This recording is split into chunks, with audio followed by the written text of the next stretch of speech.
Aku terpaku di pesta pernikahan sahabatku. Saat ijab kabul terdengar, suara mempelainya membuatku gemetar.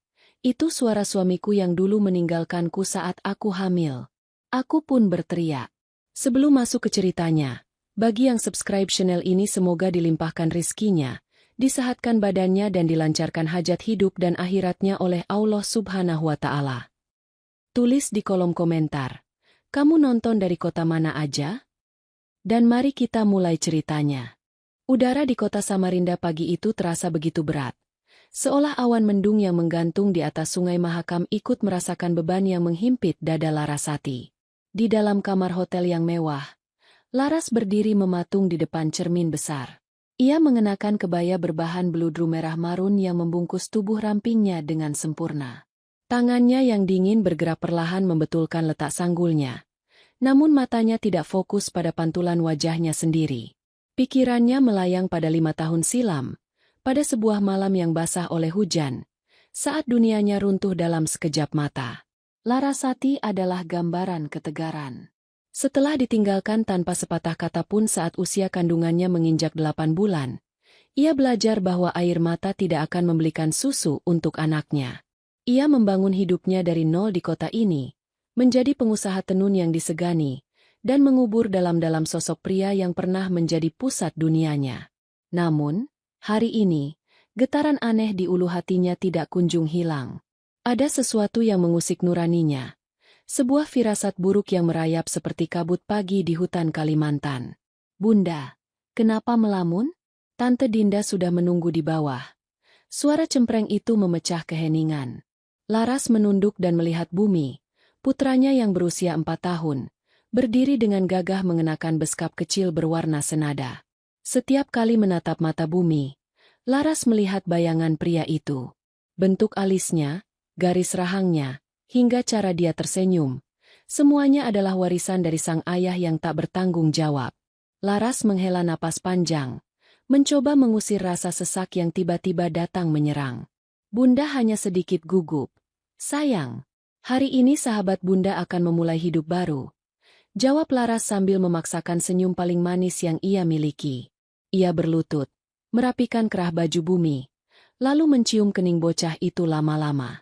"Bumi harus janji, nanti di dalam tidak boleh lari-lari, ya?" Bocah itu mengangguk mantap, lalu menggandeng tangan ibunya. Mereka keluar dari kamar dan berjalan menyusuri selasar hotel menuju aula utama. Sepanjang jalan, Laras mencoba menenangkan detak jantungnya. Ia sangat menyayangi Dinda. Dinda adalah orang yang memungutnya dari jalanan saat ia hampir putus asa, memberinya modal, dan menjadi saudara saat keluarga kandung Laras sendiri membuangnya karena malu memiliki anak tanpa suami yang jelas keberadaannya. Bagi Laras, kebahagiaan Dinda adalah segalanya. Dinda berhak mendapatkan pria terbaik. Setelah bertahun-tahun memilih untuk melajang demi menemani masa-masa sulit Laras, aula besar itu telah disulap menjadi taman bunga yang sangat indah. Harum melati yang tajam menusuk hidung, bercampur dengan aroma kayu gaharu yang dibakar di sudut-sudut ruangan, memberikan nuansa sakral yang kental.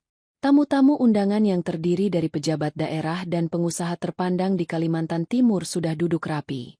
Laras memilih duduk di barisan ketiga, posisi yang cukup dekat untuk melihat prosesi namun tidak terlalu mencolok. Di depan sana, sebuah meja kayu jati berukir sudah disiapkan untuk akad nikah. Penghulu dan wali hakim sudah duduk di posisinya. Namun, mempelai pria belum tampak. Dinda, yang duduk di samping kursi kosong itu, terlihat begitu anggun dengan kerudung putih transparan yang menutupi wajahnya. Laras bisa melihat punggung Dinda yang sedikit gemetar, tanda bahwa sahabatnya itu pun sedang diselimuti ketenangan yang rapuh. Laras memejamkan mata sejenak, membisikkan doa untuk sahabatnya. Ia berharap pria yang dipilih Dinda adalah pria yang jujur, pria yang tidak akan pernah meninggalkan istrinya saat sedang lemah, dan pria yang mampu memberikan perlindungan yang tidak pernah Laras dapatkan dahulu. Di tengah keramaian itu, Laras merasa seolah waktu melambat. Ia teringat kembali pada masa-masa di mana ia harus bekerja serabutan di pasar pagi, menahan sakit di pinggangnya karena perut yang semakin membesar, sambil terus memandangi pintu rumah yang tak kunjung terbuka. Pria itu, suaminya yang bernama Aris, Pamit hanya untuk membeli obat pereda nyeri dan sedikit makanan tambahan. Namun, malam itu berubah menjadi hari, hari berubah menjadi minggu, dan minggu menjadi tahun. Aris menguap begitu saja seperti embun yang terkena terik matahari. Tidak ada jejak, tidak ada kabar. Bahkan polisi pun tidak menemukan tanda-tanda kecelakaan. Laras dibiarkan membusuk dalam ketidakpastian, hingga akhirnya ia memutuskan untuk menganggap pria itu sudah mati. Tiba-tiba, suara pembawa acara menggema di seluruh ruangan, membuyarkan lamunan pahit Laras. Hadirin sekalian, mari kita sambut calon mempelai pria yang akan segera melaksanakan janji suci di hadapan Tuhan. Suasana mendadak hening. Pintu besar di ujung aula terbuka perlahan. Laras tidak menoleh ke belakang. Ia hanya menatap ke arah pelaminan dengan pandangan yang mengabur oleh air mata haru. Ia melihat seorang pria berjalan tegap dengan pakaian adat yang mewah, didampingi oleh beberapa orang tua. Pria itu berjalan membelakangi posisi duduk Laras, langsung menuju meja akad dan duduk dengan tenang di hadapan penghulu. Jantung Laras berdegup kencang secara tidak wajar. Ada sesuatu yang sangat akrab dari cara pria itu duduk, dari bahunya yang lebar, dan dari caranya memperbaiki letak pecinya. Laras mencengkeram tangan bumi dengan kuat hingga bocah itu sedikit meringis. Sebuah kecurigaan yang mustahil mulai tumbuh di benaknya. Namun ia segera menepisnya. Tidak mungkin. Dunia ini tidak mungkin sekecil itu. Prosesi pun dimulai.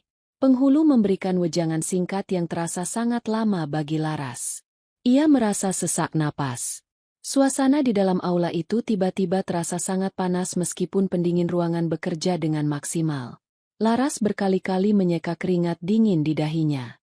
Ia ingin berdiri dan pergi dari sana, namun kakinya terasa seperti terpaku di lantai.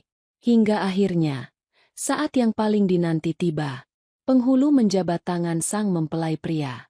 Mikrofon didekatkan ke arah mereka. Seluruh ruangan mendadak sunyi senyap. Seolah-olah detak jantung setiap orang bisa terdengar dengan jelas. Laras menahan napas. Matanya tak berkedip menatap punggung pria itu.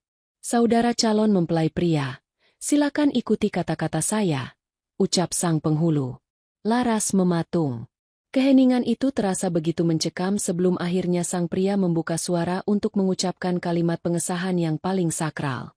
Saat satu demi satu kata meluncur dari mulut pria itu, dunia di sekitar Laras seakan runtuh berkeping-keping. Suara itu, intonasi itu, bahkan tarikan napas di antara kalimatnya, semuanya sangat ia kenali. Itu adalah suara yang selalu menghantuinya dalam mimpi buruk selama 5 tahun terakhir. Darah Laras seolah berhenti mengalir. Ia mengenali suara itu lebih dari siapapun di ruangan ini. Suara itu bergema dengan lantang di seluruh penjuru aula, memantul di antara pilar-pilar tinggi dan rangkaian bunga yang megah. Setiap suku kata yang diucapkan pria itu bagaikan sembilu yang menyayat kesadaran Laras. Ia mengenal getaran suara itu, nada rendah yang dahulu selalu membisikkan janji manis di telinganya sebelum tidur. Suara yang sama yang ia rindukan sekaligus kutuk selama ribuan hari dalam kesendirian. Di depannya, pria yang membelakanginya itu baru saja menyelesaikan kalimat ijab kabul dengan satu tarikan napas yang mantap, tanpa keraguan sedikitpun. Bagaimana para saksi? Sah? Tanya penghulu dengan wajah berseri-seri. Sah, seru para tamu undangan dengan serempak. Suasana haru seketika pecah menjadi tepuk tangan dan gumaman doa. Namun bagi Laras, dunia seolah berhenti berputar. Suara riuh di sekelilingnya terdengar seperti dengungan lebah yang sangat jauh dan menyakitkan. Kepalanya berdenyut hebat, dan oksigen di sekitarnya seakan tersedot habis. Ia mencengkeram pinggiran kursi kayu yang didudukinya hingga buku-buku jarinya memutih. Matanya terbelalak, menatap lurus ke punggung pria yang kini sedang menengadahkan tangan untuk berdoa itu. Bumi, yang merasakan perubahan drastis pada ibunya, menarik-narik ujung kebaya Laras. Bunda? Bunda kenapa? Bisik bocah itu dengan nada cemas. Namun, Laras tidak mendengar. Pandangannya terkunci pada sosok pria yang kini mulai berdiri dan berbalik badan untuk menyalami para tetua. Saat pria itu berbalik sepenuhnya, jantung Laras seakan berhenti berdetak. Wajah itu, wajah yang selama 5 tahun ini ia coba hapus dari ingatannya namun selalu muncul dalam rupa wajah sang anak. Tidak ada yang berubah secara signifikan. Rahangnya tetap kokoh, matanya yang tajam kini tampak lebih dewasa, dan senyum yang tersungging di bibirnya saat menatap Dinda adalah senyum yang sama yang pernah membuat Laras merasa menjadi wanita paling beruntung di dunia. Itu dia, Aris, suaminya yang hilang tanpa jejak saat ia sedang berjuang antara hidup dan mati menantikan kelahiran bumi. Pria yang membiarkannya kelaparan di kontrakan sempit di pinggiran Samarinda 5 tahun lalu, kini berdiri di sana dengan pakaian adat yang bertabur benang emas, menjadi suami dari sahabat baiknya sendiri. Rasa mual dan amarah yang meledak-ledak naik ke tenggorokannya. Laras merasakan panas yang menjalar dari kaki hingga ke ubun-ubun. Semua trauma, rasa sakit, penghinaan dari tetangga, hingga tangisan bumi di tengah malam karena tidak mendapatkan kasih sayang ayah, kini berkumpul menjadi satu kekuatan besar yang tak terbendung. Sebelum logikanya mampu mencegah, tubuhnya sudah bergerak atas dorongan naluri yang murni. Laras berdiri dengan sentakan yang membuat kursinya berderit nyaring di tengah keheningan doa yang baru saja selesai. Semua mata di barisan belakang mulai menoleh ke arahnya. Namun Laras hanya melihat satu titik. Aris. Aris. Teriakan itu meluncur begitu saja, memecah kesakralan ruangan. Suara Laras melengking, penuh dengan penderitaan yang telah ia pendam selama 5 tahun. Seluruh tamu undangan tersentak kaget. Dinda, yang masih mengenakan kerudung transparan, menoleh dengan wajah penuh kebingungan. Namun, reaksi yang paling nyata datang dari mempelai pria. Aris mematung. Senyum di wajahnya lenyap seketika, digantikan oleh pucat pasi yang mengerikan. Matanya membelalak lebar saat menangkap sosok wanita berkebaya merah marun yang berdiri di antara kerumunan tamu. Pegangannya pada tangan Dinda terlepas begitu saja. Ia tampak seolah baru saja melihat hantu yang bangkit dari dasar sungai Mahakam. Laras? Gumam Aris. Nyaris tak terdengar. Namun Laras bisa membaca gerak bibirnya. Laras melangkah maju, keluar dari barisan kursi. Langkahnya mantap meski air mata mulai mengalir deras membasahi pipinya yang berpoles riasan mahal. Bumi yang ketakutan mencoba mengejar ibunya. Namun Laras sudah tidak memedulikan apapun lagi. Ia terus melangkah mendekati pelaminan, mengabaikan bisik-bisik kaget dari keluarga Dinda dan para tamu terpandang. Jadi di sini kau bersembunyi? Suara Laras bergetar hebat, antara kemarahan dan rasa tidak percaya. Di sini kau membangun hidup baru dengan sahabatku sendiri, sementara aku kau tinggalkan membusuk dalam ketidakpastian. Dinda berdiri dengan gemetar. Matanya bergantian menatap Laras dan suaminya yang baru saja disahkan. Laras, apa yang kau katakan? Kau kenal dengan suamiku? Tanya Dinda dengan suara yang hampir habis. Laras tertawa sumbang. Sebuah tawa yang terdengar sangat menyakitkan bagi siapapun yang mendengarnya. Ia kini berdiri tepat di depan meja akad. Hanya berjarak beberapa langkah dari pria yang telah menghancurkan hidupnya. Suamimu. Laras menunjuk Aris dengan jari yang gemetar. Dinda, pria ini adalah ayah dari anakku. Pria ini adalah suamiku yang meninggalkanku saat aku sedang mengandung 8 bulan. Dia menghilang tanpa jejak, dan sekarang dia ada di sini, memakai baju pengantin seolah-olah dia tidak pernah memiliki dosa di masa lalu. Suasana aula mendadak riuh rendah. Keluarga besar Dinda mulai berdiri. Beberapa pria berbaju safari mencoba mendekati Laras untuk menenangkannya. Namun Laras menjerit lebih keras. Ia tidak akan membiarkan siapapun menghentikannya hari ini. Kebenaran harus terungkap di bawah langit Kalimantan yang menjadi saksi bisu perjuangannya selama ini. Aris mundur selangkah. Wajahnya menunjukkan ketakutan yang luar biasa. Ia mencoba mencari celah untuk menghindar. Namun tatapan tajam ratusan orang di ruangan itu menguncinya di tempat. Di tengah kekacauan itu, Bumi berlari kecil dan memeluk kaki Laras, menangis karena ketakutan melihat ibunya yang berteriak-teriak. Bunda, ayo pulang. Bumi takut. Isak anak itu. Laras menunduk. Lalu dengan tangan gemetar ia mengangkat Bumi ke dalam gendongannya. Ia menghadapkan wajah Bumi tepat ke arah Aris. Lihat dia, Aris. Lihat anakmu. Kau lihat mata itu? Itu matamu. Kau pergi tanpa pernah melihatnya lahir. Dan sekarang kau ingin menjadi suami orang lain di depanku. Dinda jatuh terduduk di kursinya. Wajahnya seputih kapas.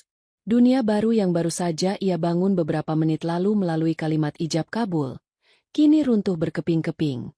Di tengah badai emosi itu, Aris hanya bisa menunduk, tak berani menatap mata wanita yang pernah ia hianati, maupun mata bocah kecil yang merupakan darah dagingnya sendiri. Laras merapatkan pelukannya pada bumi. Napasnya tersengal-sengal. Ia telah mengeluarkan teriakannya. Namun rasa sesak di dadanya justru semakin menjadi-jadi. Konflik yang selama ini ia pendam dalam diam, kini telah meledak menjadi api yang siap menghanguskan apapun di sekitarnya. Keheningan yang mencekam menyusul setelah teriakan Laras mereda, digantikan oleh suara isak tangis bumi yang menyayat hati. Beratus-ratus pasang mata di dalam aula hotel mewah itu tertuju pada satu titik. Sebuah drama kehidupan yang jauh lebih nyata dan menyakitkan daripada sinetron manapun. Para tamu undangan, yang sebagian besar adalah kolega bisnis ayah Dinda, seorang pengusaha batubara terpandang di Samarinda, mulai berbisik-bisik. Suasana yang tadinya penuh kemuliaan kini berubah menjadi panggung aib yang memalukan. Aris masih terpaku. Tangannya terkulai lemas di sisi tubuhnya. Wajahnya yang semula tampan dengan polesan riasan tipis kini tampak layu dan penuh ketakutan. Ia mencoba membuka mulut, namun tidak ada kata-kata yang keluar. Lidahnya seolah keluh, terkunci oleh beban dosa yang tiba-tiba datang menagih hutang di saat yang paling tidak tepat. Dinda, sang mempelai wanita, menatap Aris dengan pandangan kosong. Air mata mulai merusak riasan wajahnya yang sempurna. Ia menggelengkan kepala perlahan, seolah mencoba menepis kenyataan pahit yang baru saja menghantamnya. Aris, katakan itu tidak benar. Bisik Dinda dengan suara yang pecah. Katakan kalau wanita ini salah orang. Katakan kalau kau tidak mengenalnya. Aris tetap bungkam. Keheningan pria itu adalah jawaban paling jujur sekaligus paling menyakitkan bagi Dinda. Laras melangkah maju satu langkah lagi, meski beberapa petugas keamanan hotel mulai mendekat. Ia tidak gentar. Dengan bumi dalam gendongannya, ia merasa memiliki kekuatan yang tidak tertandingi. Dia tidak akan bisa menjawabmu, Dinda, karena setiap kata yang keluar dari mulutnya adalah kebohongan. Dia menyebut dirinya siapa padamu? Satria? Bagas? Atau dia menggunakan nama aslinya? Aris Prasetyo. Laras menatap tajam ke arah Aris, menuntut jawaban yang telah tertunda selama 5 tahun. Jawab, Aris, kemana kau pergi malam itu? Kau pamit membeli obat karena punggungku sakit luar biasa. Tapi kau tidak pernah kembali. Aku harus merangkak ke rumah tetangga untuk meminta tolong saat ketubanku pecah. Aku hampir mati. Dan anak ini lahir tanpa pernah tahu siapa ayahnya. Laras, cukup. Akhirnya Aris bersuara, namun suaranya terdengar sangat parau dan rendah. Jangan di sini. Kita bicara di luar. Jangan di sini. Laras tertawa histeris. Kenapa? Apa kau malu? Kau tidak malu meninggalkan istri yang sedang hamil tua sendirian tanpa uang sepeser pun. Tapi kau malu karena kedokmu terbongkar di pesta mewah ini? Kau pengecut. Aris, kau selalu menjadi pengecut. Ayah Dinda, Pak Hendrawan, yang sedari tadi menahan amarah, akhirnya berdiri. Wajahnya merah padam. Sebagai orang yang sangat menjaga kehormatan keluarga, kejadian ini adalah tamparan keras di depan relasi-relasinya. Ia memberikan isyarat kepada petugas keamanan untuk membawa Laras keluar. Namun Dinda tiba-tiba berteriak. Jangan sentuh dia. Teriak Dinda sambil berdiri dengan kaki gemetar. Ia melepas kerudung pengantinnya dan melemparnya ke lantai. Biarkan dia bicara. Aku berhak tahu siapa pria yang baru saja aku beri mandat sebagai suamiku. Dinda berjalan mendekati Laras. Dua wanita yang bersahabat erat itu kini berdiri berhadapan dalam posisi yang paling tragis. Dinda menatap bumi, lalu menatap Aris, dan kembali ke mata Laras yang bengkak karena tangis. Di sana, Dinda menemukan kebenaran yang tidak bisa dibantah. Kemiripan bumi dengan Aris bukan sekadar kebetulan. Itu adalah cetakan nyata. Kenapa kau tidak pernah bercerita tentang wajahnya, Laras? Tanya Dinda dengan suara bergetar. Kau hanya bilang suamimu hilang. Kau tidak pernah memperlihatkan fotonya padaku. Karena aku membakar semua fotonya. Dinda, aku ingin menghapusnya dari muka bumi, jawab Laras pedih. Dan aku tidak pernah menyangka, pria yang kau ceritakan sebagai pria sempurna dari Jakarta, itu adalah iblis yang sama yang menghancurkan hidupku. Aris mencoba mendekati Dinda, hendak memegang tangannya. Dinda, dengarkan penjelasanku. Masa laluku dengan Laras sudah selesai.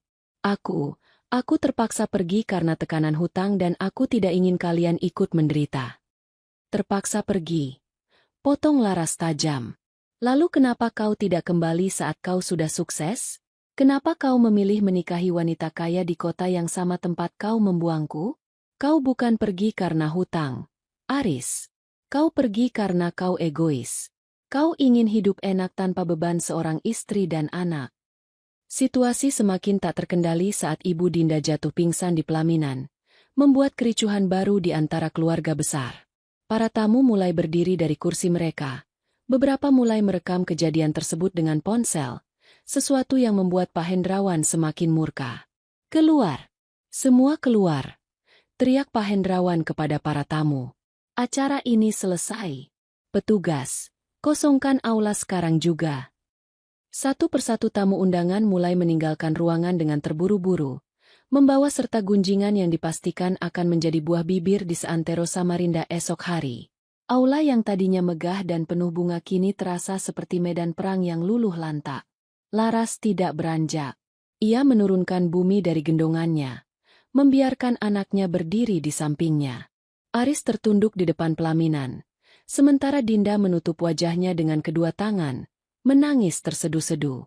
Topeng kesempurnaan yang selama ini dikenakan Aris telah terlepas sepenuhnya, meninggalkan puing-puing pengkhianatan yang aromanya lebih busuk daripada limbah sungai yang paling kotor. 5 tahun aku menunggu jawaban, Aris. Ucap Laras dengan nada yang tiba-tiba dingin dan datar.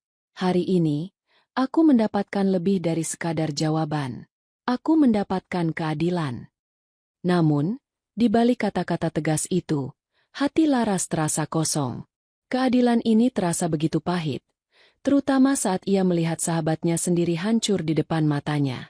Di bawah langit Samarinda yang mulai gelap, drama ini baru saja memasuki babak yang paling menyakitkan bagi semua orang yang terlibat. Aula yang megah itu kini terasa seperti sebuah gua yang dingin dan hampa setelah sebagian besar tamu diusir keluar. Aroma melati yang tadi begitu harum kini tercium memuakan di hidung Laras, bercampur dengan aroma keringat dingin dan ketegangan yang nyata. Hanya tersisa keluarga inti Dinda, beberapa petugas keamanan yang berjaga di pintu, serta Laras, Bumi, dan Aris yang masih mematung di tengah panggung drama yang hancur. Laras merasakan tubuhnya lemas, seolah seluruh energi yang ia miliki telah habis terbuang bersama teriakan-teriakannya tadi. Namun, amarah di dadanya belum sepenuhnya padam. Ia menatap Aris yang kini terduduk di lantai dengan pakaian pengantin yang tampak konyol di tengah situasi ini. Aris bukan lagi sosok pria berwibawa yang digambarkan Dinda selama berbulan-bulan ini. Dia hanyalah seorang pecundang yang tertangkap basah. Hutang. Laras mengulangi kata-kata Aris tadi dengan nada menghina. Kau bilang padanya kau pergi karena hutang? Malam itu, Aris, malam itu kau pergi saat aku merintih kesakitan. Aku tidak butuh uangmu. Aku hanya butuh kau ada di sana memegang tanganku. Tapi kau memilih lari. Kau membiarkan aku menghadapi maut sendirian di kontrakan kayu yang bocor saat hujan deras mengguyur Samarinda. Memori itu kembali berputar di kepala Laras seperti kaset rusak. Malam itu, petir menyambar-nyambar di atas Sungai Mahakam. Laras mengalami kontraksi hebat sebelum waktunya. Aris, yang saat itu bekerja sebagai buruh angkut di pelabuhan, mengatakan akan meminjam motor teman untuk membawa Laras ke klinik. Namun, detik demi detik berlalu, jam demi jam berganti, hingga fajar menyingsing, Aris tidak pernah kembali. Laras ditemukan oleh tetangga dalam keadaan pingsan dengan darah yang sudah mengering di lantai. Dinda mengangkat wajahnya yang sembab. Matanya yang biasanya bersinar penuh keceriaan kini redup dan penuh luka. Ia menatap Aris dengan tatapan yang sangat asing. Selama 6 bulan kita berhubungan, kau bilang kau adalah yatim piatu yang merantau dari Jawa. Kau bilang kau tidak punya siapa-siapa sehingga tidak ada keluarga yang bisa kau hadirkan di pernikahan ini. Kau membohongiku tentang namamu, tentang asal-usulmu, dan sekarang kau ternyata memiliki seorang putra. Dinda berjalan mendekat ke arah Bumi. Bocah kecil itu bersembunyi di balik kaki ibunya, merasa terancam oleh suasana yang tidak ia pahami. Dinda berlutut di depan Bumi. Air matanya jatuh menetes ke lantai. Ia melihat wajah Aris di sana, garis hidung dan sorot mata yang sama. Namamu siapa, sayang? Tanya Dinda dengan suara yang sangat lembut, meski bergetar. Bumi. Jawab bocah itu pelan. Dinda memejamkan mata, hatinya seolah diremas. Bumi, maafkan tante, ya. Pak Hendrawan melangkah maju. Wajahnya masih menunjukkan otoritas yang tak tergoyahkan meski kehormatannya baru saja diinjak-injak. Ia menatap Aris dengan kebencian yang mendalam. Kau masuk rumahku, mendekati putriku, dan meminta restuku dengan segala kebohonganmu. Aku sudah curiga sejak awal kenapa seorang pria semuda dan secerdas kau tidak punya sejarah masa lalu yang jelas. Tapi Dinda begitu mencintaimu, sehingga aku menutup mata. Pak Hendrawan kemudian beralih pada Laras. Nyonya Larasati, saya tahu Anda adalah wanita yang terhormat di kota ini. Saya menghargai keberanian Anda mengungkapkan ini sekarang, sebelum semuanya terlambat. Meskipun bagi putri saya, ini sudah terlambat. Janji suci sudah diucapkan. Secara hukum dan agama, mereka sudah sah menjadi suami istri di depan penghulu tadi. Kata-kata, sah, itu seperti petir yang menyambar Laras untuk kedua kalinya. Benar, Aris sudah mengucapkan ijab kabul. Secara hukum, pria itu kini adalah milik Dinda. Hati Laras mencelos. Keadilan yang ia cari ternyata membawa konsekuensi yang jauh lebih rumit. Ia telah menghancurkan pernikahan sahabatnya. Namun ia juga menyadari bahwa ia baru saja menyerahkan pria yang paling ia benci kepada wanita yang paling ia sayangi. Tidak. Suara Dinda tiba-tiba terdengar tegas. Ia berdiri dan menyeka air matanya dengan kasar. Pernikahan ini tidak akan pernah terjadi dalam artian yang sesungguhnya. Ayah, aku ingin pembatalan pernikahan. Sekarang juga. Aris mendongak. Wajahnya penuh kepanikan. Dinda, tolong. Aku mencintaimu. Apa yang terjadi dengan Laras adalah masa lalu yang kelam. Aku ingin memperbaikinya bersamamu. Aku bisa menjelaskan semuanya. Aku bisa bertanggung jawab pada Bumi, tapi tolong jangan tinggalkan aku. Bertanggung jawab. Laras menyela dengan nada pedas. Setelah 5 tahun? Kau baru ingat punya tanggung jawab setelah kau terjepit seperti tikus di dalam lubang? Di mana kau saat Bumi demam tinggi dan aku tidak punya biaya untuk rumah sakit? Di mana kau saat Bumi pertama kali memanggil nama Ayah, pada sebuah foto kosong? Aris mencoba meraih tangan Laras. Namun Laras menepisnya dengan jijik. Rasa benci itu kini telah mencapai puncaknya. Laras menyadari bahwa pria di depannya ini tidak pernah berubah. Dia tetaplah Aris yang sama, pria yang hanya memikirkan keselamatannya sendiri dan akan melakukan apa saja, termasuk berbohong dan mengkhianati, demi kenyamanan hidupnya. Di luar, suara arus sungai Mahakam terdengar samar, seolah ikut meratapi kehancuran yang terjadi di dalam aula tersebut. Laras memeluk Bumi dengan erat, menyadari bahwa mulai hari ini, perjuangannya bukan lagi sekadar bertahan hidup, melainkan menghadapi sisa-sisa pengkhianatan yang kini melibatkan orang-orang yang ia cintai. Pengkhianatan ini telah menjadi benang kusut yang mengikat mereka bertiga dalam sebuah takdir yang menyakitkan di bawah langit Kalimantan. Ketegangan di dalam aula hotel itu tidak menyurut. Justru semakin memadat layaknya oksigen yang menipis di tengah kebakaran hutan. Pak Hendrawan segera memerintahkan pengawal pribadinya untuk mengunci pintu utama, memastikan tidak ada lagi wartawan atau tamu yang menguping. Di bawah lampu kristal yang berpijar mewah, konfrontasi itu berlanjut dengan nuansa yang lebih gelap. Aris, yang kini terpojok, mulai menunjukkan sisi aslinya yang penuh dengan pembelaan diri yang licik. Dinda, dengarkan aku sekali saja. Aris berdiri, mencoba merapikan pakaian pengantinnya yang sudah berantakan. Suaranya tidak lagi gemetar, melainkan berubah menjadi nada yang menuntut pengertian. Aku memang bersalah pada Laras. Aku mengakuinya. Tapi kau harus paham posisiku saat itu. Aku hanyalah seorang perantau tanpa ijazah, terjebak di Samarinda dengan tanggungan istri dan calon bayi. Aku ketakutan.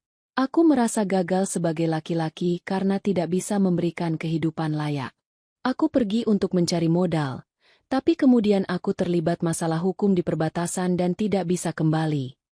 Laras menatap Aris dengan pandangan yang tidak percaya. Kebohongan baru sedang dirajut di depan matanya. Masalah hukum? Kau bahkan tidak pernah mencoba mengirim surat. Aris, 5 tahun adalah waktu yang sangat lama untuk sekadar memberi kabar jika kau memang masih punya nurani. Aku malu. Laras, aku ingin kembali saat aku sudah punya segalanya. Bentak Aris. Matanya kini berkilat penuh emosi. Ia kemudian menatap Dinda dengan tatapan memohon yang dibuat-buat. Lalu aku bertemu denganmu. Dinda, kau adalah malaikat yang menyelamatkanku. Bersamamu, aku merasa memiliki kesempatan kedua. Apa salah jika seorang manusia ingin memperbaiki hidupnya dan meninggalkan masa lalu yang kelam? Memperbaiki hidup dengan cara membangunnya di atas tumpukan bangkai kebohongan. Dinda menyela dengan nada dingin yang belum pernah Laras dengar sebelumnya. Sahabatnya itu kini tampak begitu asing, seolah-olah duka telah mengubahnya menjadi wanita yang keras dalam hitungan menit. Kau mendekatiku karena kau tahu siapa ayahku, bukan? Kau tahu bahwa dengan menikahi putri seorang pengusaha batu bara, semua masalah finansialmu akan lenyap. Aris terdiam sesaat, rahangnya mengeras. Itu tidak benar. Aku tulus mencintaimu. Cukup. Pak Hendrawan menghantamkan tangannya ke meja akad hingga pot bunga kecil di atasnya terjatuh. Aku tidak peduli pada alasanmu. Kau sudah menipu keluargaku. Kau sudah menodai hari paling berharga bagi putriku. Di tanah Kalimantan ini, martabat adalah segalanya. Kau telah menginjak-injak martabat keluarga Hendrawan. Pak Hendrawan memberi isyarat kepada 2 orang berbadan tegap untuk mendekat. Bawa dia ke ruang belakang. Aku tidak ingin ada keributan lagi di sini, tapi urusan kita belum selesai. Aku akan memastikan kau merasakan akibat dari setiap kebohongan yang kau ucapkan. Aris mulai panik saat tangan-tangan kekar itu mencengkeram lengannya. Tunggu, Pak. Dinda. Laras, tolong aku. Aku ayah dari anakmu.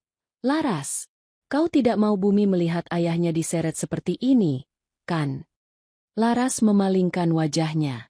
Hatinya terasa perih melihat pemandangan itu, bukan karena ia masih mencintai Aris, melainkan karena ia menyadari betapa malangnya bumi memiliki darah daging dari pria serendah itu. Bumi sendiri kini menyembunyikan wajahnya di ceruk leher Laras. Bahunya berguncang karena isak tangis yang tertahan. Bocah itu tidak mengerti apa yang terjadi, namun ia bisa merasakan kemarahan dan kesedihan yang luar biasa dari orang-orang di sekitarnya. Setelah Aris diseret keluar secara paksa, aula itu menjadi sunyi yang memuakan. Hanya terdengar suara mesin pendingin ruangan yang mendengung pelan. Dinda jatuh terduduk di kursi kayu, menatap lantai dengan pandangan kosong. Kebaya putihnya yang indah kini tampak seperti kain kafan bagi impian-impiannya yang mati muda. Laras mendekati Dinda perlahan. Ia ingin memeluk sahabatnya itu, ingin meminta maaf karena telah merusak hari bahagianya. Namun ia juga merasa bahwa dialah korban yang paling terluka di sini. Dinda, aku minta maaf. Aku tidak tahu bahwa calon suamimu adalah dia. Jika aku tahu lebih awal. Dinda mengangkat kepalanya, menatap Laras dengan mata yang merah dan bengkak. Jangan minta maaf. Laras, jika kau tidak berteriak tadi, aku mungkin akan menghabiskan sisa hidupku tidur di samping seorang iblis. Kau tidak merusak pernikahanku. Kau menyelamatkan hidupku. Dinda kemudian menatap bumi yang masih dalam gendongan Laras. Tapi bagaimana dengan dia? Bagaimana dengan anakmu? Dia butuh ayah. Laras. Dan pria itu adalah ayahnya. Laras menggelengkan kepala dengan tegas. Dia tidak butuh ayah yang seperti itu. Aku sudah membesarkannya sendirian selama 4 tahun. Dan kami baik-baik saja. Aku lebih baik melihatnya tumbuh tanpa ayah daripada melihatnya tumbuh menjadi pria yang menganggap kebohongan adalah cara untuk bertahan hidup. Namun, di dalam hati kecilnya, Laras merasakan sebuah konflik baru yang mulai tumbuh. Ia tahu bahwa pengungkapan ini hanyalah awal dari badai yang lebih besar. Keluarga Pak Hendrawan bukan keluarga sembarangan. Mereka memiliki pengaruh besar di Samarinda. Aris kini berada dalam cengkraman mereka, dan Laras tidak tahu apa yang akan dilakukan pria berkuasa itu kepada mantan suaminya. Ada rasa takut yang menyelinap, bukan takut kehilangan Aris, tapi takut jika bumi suatu saat akan menyalahkannya karena telah menghancurkan peluang terakhir mereka untuk menjadi keluarga yang utuh. Di luar hotel, matahari mulai turun ke ufuk barat, memantulkan warna jingga kemerahan di permukaan sungai Mahakam yang tenang namun menghanyutkan.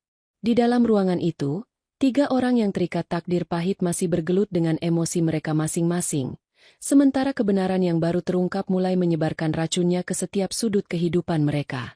Setelah badai amarah di aula mulai mereda menjadi ketegangan yang dingin, Pak Hendrawan memerintahkan agar Laras dan Bumi dibawa ke sebuah ruang tunggu pribadi yang jauh dari kebisingan.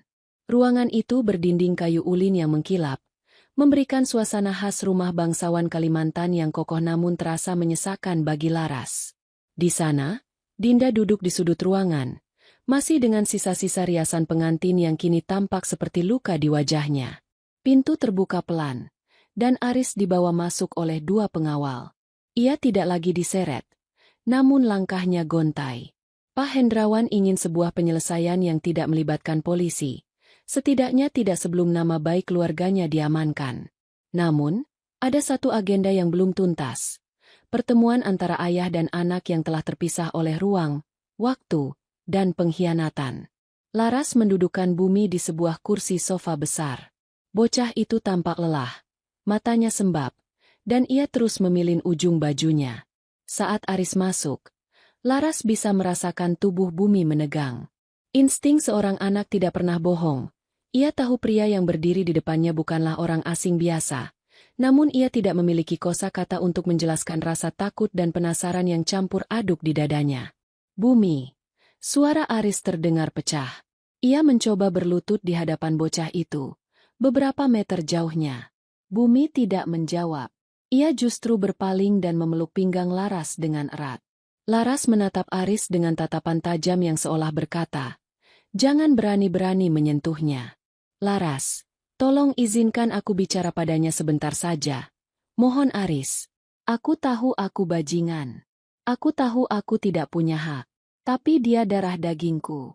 Selama di Jakarta, saat aku mulai meniti karir sebagai pengembang lahan, aku sering membayangkan bagaimana rupanya jika dia laki-laki."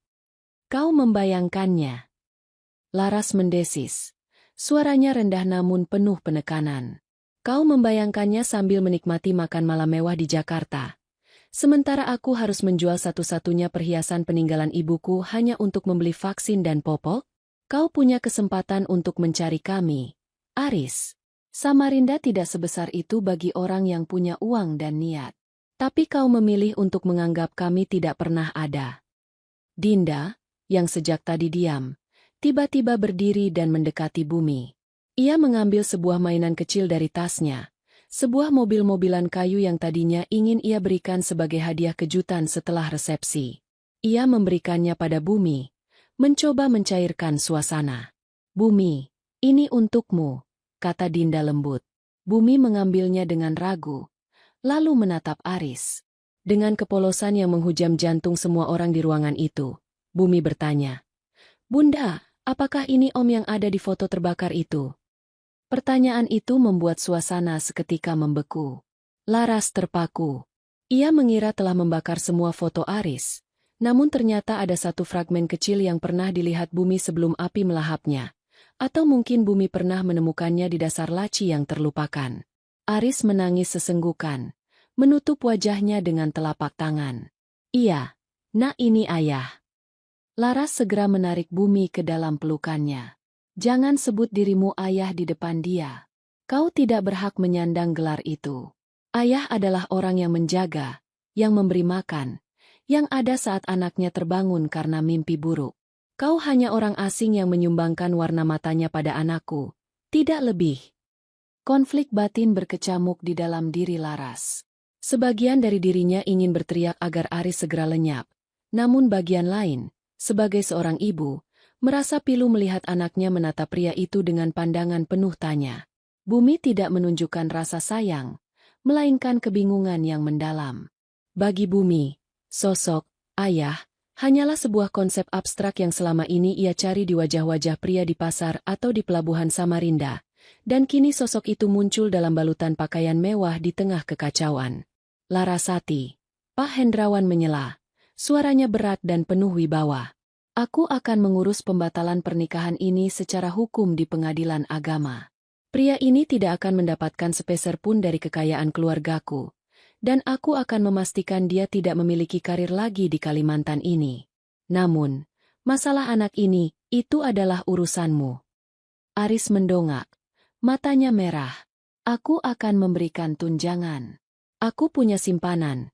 Aku akan membiayai sekolah Bumi hingga universitas.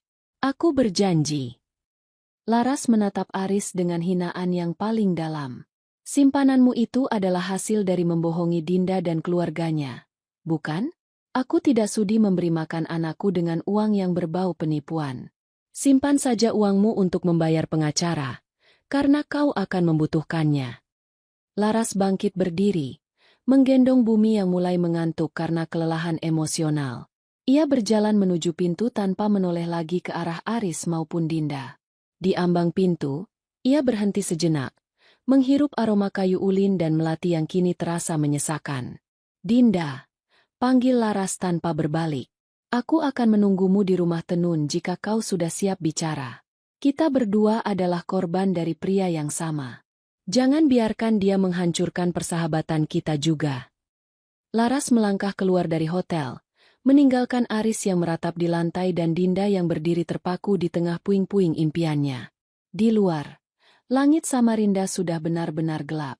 Lampu-lampu di jembatan Mahakam mulai menyala, memantul di permukaan air yang terus mengalir pelan, membawa pergi sisa-sisa hari yang paling menghancurkan dalam hidup Larasati. Namun, ia tahu, ini bukanlah akhir. Ada rahasia lain yang masih tersimpan di balik alasan sebenarnya mengapa Aris kembali ke kota ini, sesuatu yang lebih gelap dari sekadar pernikahan kontrak. Malam semakin larut di Samarinda.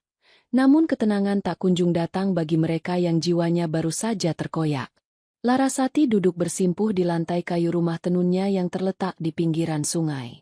Di kamar sebelah, Bumi sudah terlelap, kelelahan setelah badai emosi yang menghantam hari kecilnya. Aroma benang sutra dan kayu tua biasanya menenangkan Laras. Namun malam ini, setiap bunyi jangkrik terasa seperti ejekan bagi luka lamanya yang menganga kembali. Tiba-tiba, suara ketukan di pintu mengejutkannya. Saat dibuka, Laras mendapati Dinda berdiri di sana. Sahabatnya itu masih mengenakan kebaya pengantin, namun tanpa hiasan kepala, rambutnya tergerai berantakan, dan matanya bengkak luar biasa. Tanpa sepatah kata pun, Dinda ambruk ke pelukan Laras. Kedua wanita itu menangis bersama di bawah cahaya lampu yang temaram, terikat oleh pengkhianatan dari pria yang sama. Setelah tangis Dinda mereda, ia melepaskan pelukannya dan menatap Laras dengan tatapan yang sangat serius. Ada hal yang harus kau ketahui, Laras. Sesuatu yang bahkan ayahku pun belum tahu.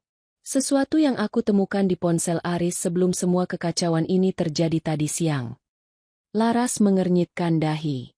Apa maksudmu, Dinda? Dinda mengeluarkan sebuah amplop coklat kecil yang ia selipkan di balik kebaya. Aris tidak kembali ke Samarinda untuk mencintaiku. Laras. Dia kembali karena dia dalam bahaya besar. Selama 5 tahun di Jakarta, dia bekerja untuk sebuah perusahaan pengembang yang ternyata hanyalah kedok untuk pencucian uang hasil tambang ilegal di pedalaman Kalimantan. Laras terkesiap. Dadanya berdegup kencang. Pencucian uang. Dia mencuri sejumlah besar data dan uang dari perusahaan itu. Lanjut Dinda dengan suara gemetar. Dia berpikir dengan menikahi aku, putri dari Hendrawan, dia akan mendapatkan perlindungan politik dan keamanan yang tidak bisa disentuh oleh musuh-musuhnya. Dia menggunakanku sebagai perisai hidup. Dia tahu ayahku punya pengaruh besar di pemerintahan daerah dan kepolisian. Laras terduduk lemas di kursi kayunya. Plot twist ini jauh lebih mengerikan dari yang ia bayangkan. Ternyata Aris bukan sekadar pengecut yang lari dari tanggung jawab, melainkan seorang kriminal yang licik. Pertemuan Aris dengan Dinda bukan karena takdir cinta, melainkan sebuah rencana matang yang disusun Aris untuk menyelamatkan lehernya sendiri. Berarti, selama ini dia mengincarmu karena namamu, Dinda? Tanya Laras dengan nada ngeri. Benar. Dan yang lebih mengerikan, dia tahu kau ada di sini, Laras, kata Dinda, suaranya nyaris berbisik. Di dalam ponselnya, ada foto-foto rumah tenunmu. Ada foto Bumi saat sedang bermain di sekolah. Dia sudah mengawasimu selama berbulan-bulan sejak dia tiba di Samarinda. Dia tidak mendatangimu bukan karena malu, tapi karena dia menunggu waktu yang tepat. Jika rencana pernikahannya denganku berhasil, dia berniat untuk menyingkirkan kau dan Bumi secara halus agar tidak ada saksi dari masa lalunya yang bisa menghancurkan reputasi barunya. Laras merasakan hawa dingin merayap di punggungnya. Ia menoleh ke arah kamar Bumi. Rasa takut yang luar biasa kini menggantikan amarahnya. Pria yang pernah ia cintai, pria yang merupakan ayah dari anaknya, ternyata adalah sosok yang sangat gelap. Aris telah merencanakan untuk menghapus keberadaan mereka demi ambisinya. Dinda, kita harus lapor polisi, ucap Laras tegas, meski tangannya bergetar. Ayahku sudah melakukannya secara diam-diam, jawab Dinda. Tapi Aris itu licin. Saat ini dia sedang ditahan di ruang bawah tanah hotel oleh orang-orang ayah. Tapi aku takut musuh-musuh Aris dari Jakarta sudah ada di kota ini. Jika mereka tahu Aris ada di tangan ayahku, Samarinda bisa menjadi medan pertempuran. Tiba-tiba, suara deru mobil yang berhenti mendadak di depan rumah tenun Laras memecah kesunyian malam. Lampu sorot kendaraan menyinari dinding-dinding kayu rumah itu. Laras dan Dinda saling berpandangan dengan wajah pucat pasi. Ketegangan memuncak saat terdengar suara pintu mobil yang dibanting keras dan langkah kaki beberapa orang yang mendekat ke arah pintu depan. Laras segera berlari ke kamar Bumi, menggendong anaknya yang masih terlelap itu ke dalam pelukannya. Pikirannya buntu, namun insting perlindungannya sebagai ibu menyala kuat. Dinda berdiri di belakangnya, menggenggam sebuah gunting tenun besar sebagai senjata darurat.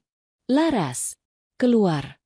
Suara itu bukan suara petugas keamanan, melainkan suara berat yang asing dengan logat Jakarta yang kental. Laras menyadari bahwa benang merah yang kusut ini tidak hanya melibatkan perasaan, tetapi juga nyawa. Di tepian mahakam yang sunyi ini, masa lalu Aris yang kelam telah menyusul mereka semua. Mereka kini terjebak di tengah pusaran konflik yang lebih besar dari sekadar urusan rumah tangga. Konflik antara keserakahan, kekuasaan, dan nyawa yang dipertaruhkan. Tolong, Tuhan lindungi Bumi, bisik Laras dalam hati, sambil merapatkan tubuhnya ke dinding, menanti pintu rumahnya didobrak oleh kegelapan yang dibawa oleh masa lalu suaminya.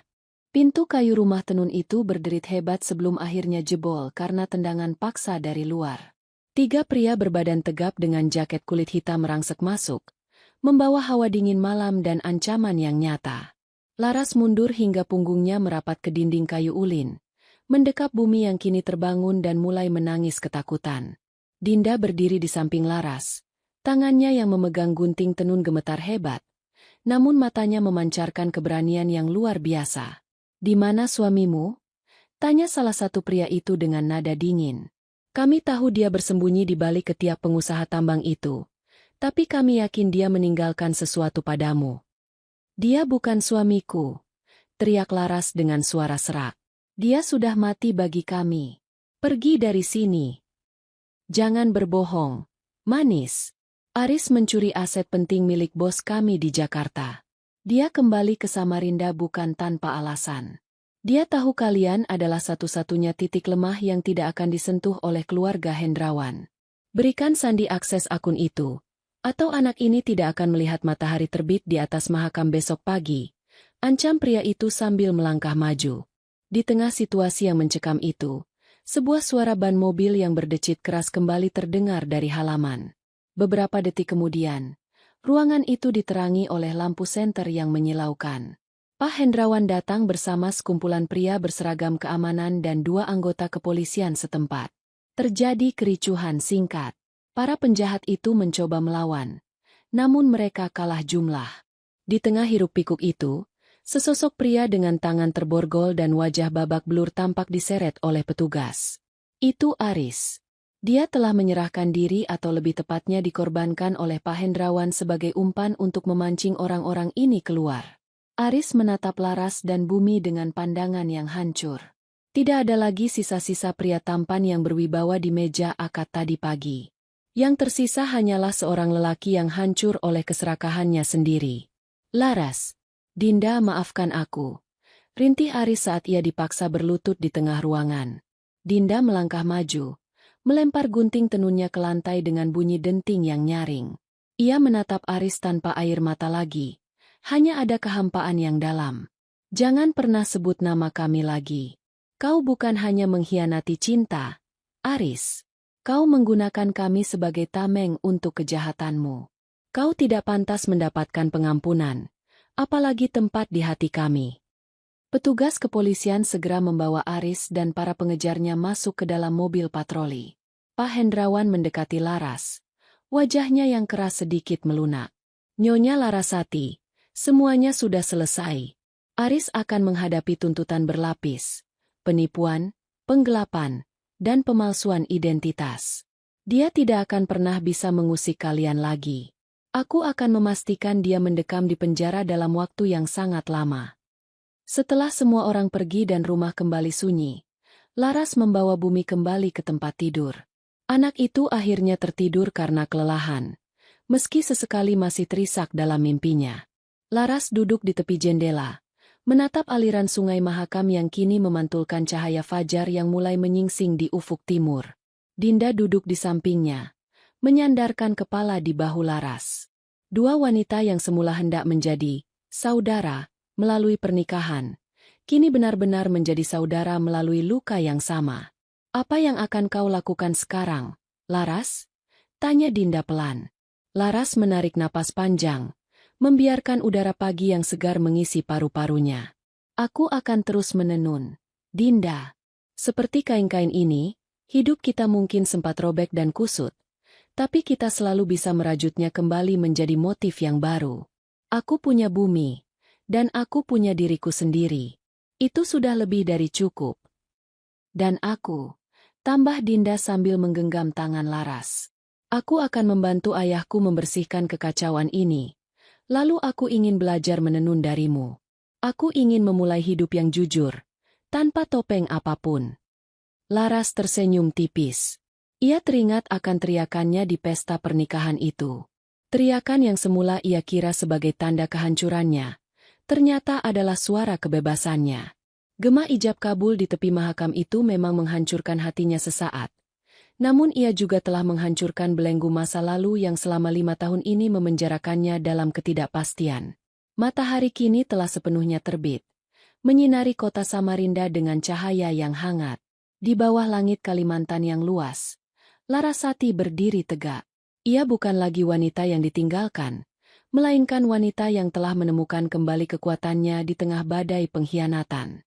Arus Mahakam terus mengalir, membawa pergi semua duka dan rahasia kelam, menyisakan harapan baru yang mekar di antara benang-benang sutra yang ia susun dengan penuh cinta, dengan penuh cinta, dengan penuh cinta, dengan penuh cinta, dengan